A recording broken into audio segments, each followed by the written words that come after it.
Yung ate ko po ang unang nakaalam bago nakarating sa akin. Tapos, a friend of mine also messaged me na wala na nga daw po si sir.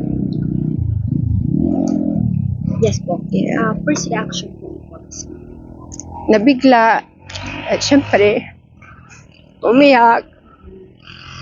Kasi syempre, parang pangalawang magulang na namin yun. So, ayun. yes. Ito ma'am, regarding po sa ilang taon na po ba tayo nagsiserve or kasama po ang The Venetia Family? Mula sa parents ko pa ho kasi, ako ho kasi dito born and raised na.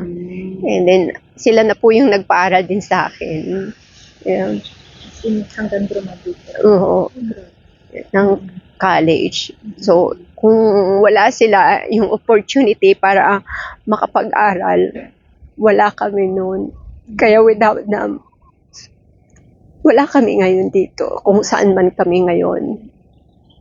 Pa-share na lang ma'am ng mga unforgettable moments o yung mga bagay na hindi po natin makakalimutan. Si sir po noon, pagka umuwi yan, lahat ng mga anak ng mga staff niya, pinapa-ice cream niya. Pag galing siya sa ibang bansa, may pasalubong siya. Same thing din po si ma'am.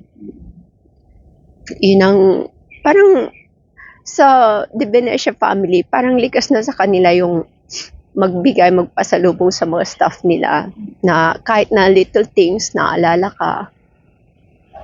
At saka kung kasama mo sila, kung ano man yung meron sila, mayroon ka din. Lahat ng bagay, pwede mong, yung kailangan itry mo lahat ng bago. Kung ano yung kinakain nila, pagkasama mo sila, ganun din para sa inyong lahat, mga kasama niya. Alright po. Sige ma'am, panghuli na lamang po baka may mensahe na lamang po tayo sa The Venetia Family. Sir, alam niyo na kung gaano namin kayo kamahal. Gaano kami nagpapasalamat kasi nandyan kayo. Ang buong pamilya ninyo na hindi nyo kami tinuring na iba. Lahat ng nagtatrabaho sa inyo, lahat ng nakapaligid sa inyo, iisa ang trato nyo sa kanila, pantay-pantay.